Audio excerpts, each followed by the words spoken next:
નમસ્કાર, આપ જોઈ રહ્યા છો નેશન પ્લસ ન્યૂઝ. હું છું આપની સાથે વિભિક્ષા પરમાર. સુરત ભાજપનો આંતરિક વિવાદ હવે અત્યંત હિંસક મોડ પર આવી પહોંચ્યો છે. ઉત્તર સુરતના ધારાસભ્ય કાંતિ બલરના જ કાર્યાલયમાં યોજાયેલી બેઠક દરમિયાન ભાજપના જ બે નેતાઓ આમને સામને આવી ગયા હતા.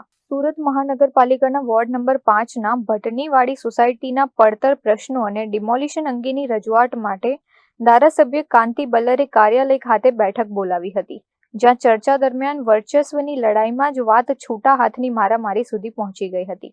આક્ષેપ મુજબ TP committee chairman Mahendra Desai ધારાસભ્યની હાજરીમાં જ ખુરશી લઈને મારવા દોડ્યા હતા, જેમાં વચ્ચે પડેલા મહિલા કોર્પોરેટર જયશ્રી વોરા અને તેમના પતિ મનહર વોરાને હાથ તથા આંગળીના ભાગે ફ્રેક્ચર થયું છે.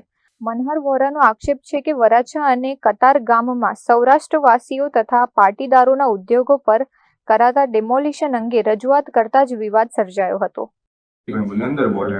અંદર બોલાવતી મહેન્દ્ર દેસાઈ અમારા વિસ્તારની અંદર જેટલી ઇન્ડસ્ટ્રી ચાલે છે એમાં એનું ડિમોલેશન કરવા અરજી કરેલી. એક અમારા કાર્યકર્તાનું પટાનું મકાનનું ડિમોલેશન અરજી કરેલી, ત્યારે એ ડિમોલેશન થતા એ અમારા કાર્યકર્તા દિલીપ નારોડા એના પટેલ બંને કુમાર સાહેબની કુમાર સાહેબે કીધું ભાઈ હું ન એમાં કહી શકું, તમે મહેન્દ્ર દેસાઈ અરજી કરી છે, વરાછા ઝોનલ અધિકારી એવું કીધું મહેન્દ્રભાઈ દેસાઈ અરજી કરેલી છે, તમે એને મળો એ કહો તો અમે અટકાઈ શકી. પણ મહેન્દ્ર દેસાઈ ભાઈ જાતા એ લોકોને એવું કીધું થૂકેલું પાછું નથી લેતો, એનું મકાન જમીન દોસ્ત કરો. એનું પટેલ નગરમાં ઇન્ડસ્ટ્રીનું મકાન જમીન દોસ્ત કરી 50 લાખનું નુકસાન કર્યું. બીજું મકાન જીઆઈડીસીમાં એને ડિમોલેશન કરાવ્યું, ત્યારે એ લોકોને એના ક્લાસનો વિદ્યાર્થી ધીરુભાઈ તળાવિયાનો છોકરો હતો.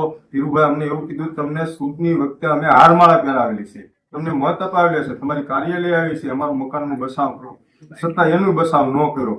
જેટલી સૌરાષ્ટ્રવાસીના મકાન ઇન્ડસ્ટ્રીમાં હાલે છે એટલે કતારગામ વરાછા ઝોનમાં અરજી કરેલી છે અને જમીન દોસ્ત કરવાનું કહી દીધું છે. એમ કે ઇન્ડસ્ટ્રીમાં અનલીગલી મકાન છે, તો પોતાનું મકાન એક કામરેજ ઇન્ડસ્ટ્રીમાં હાલે છે તો એ અનલીગલી ગણાશે ને. હવે તો એનું મકાન તમે તપાસ કરો. તો આવી રીતે અમારી ઉપર એને મને એવો આરોપ માર્યો, તમે મારું નામ લ્યો છો. મેં તારું સિંગલ નામ લીધું હોય તો મને એક વ્યક્તિ સાબિત કરશે. એ કેમ સાબિત હું નહીં કરી શકું એમ કરીને મારા ઉપર ઉગ્ર થઈને મને ખુરશી મારી, મને ફ્રેક્ચર કરેલું છે. મારા ધર્મપત્ની જયશ્રીબેન વોરા ને કોર્પોરેટરને હાથ મોડીને એને આંગળીમાં ફ્રેક્ચર કરેલું છે. અમારા બહેનની ઉપર ઈજા કરેલી છે, બહેનને મારેલા છે. અને એમ કહે છે ડોક્ટર સલ્ટી બતાવ, ડોક્ટર શિરોયા અરવિંદભાઈ તારા મામા છે, ત્યાં જઈને તું ડોક્ટરને પૂછશે આ ખોટા રિપોર્ટ છે.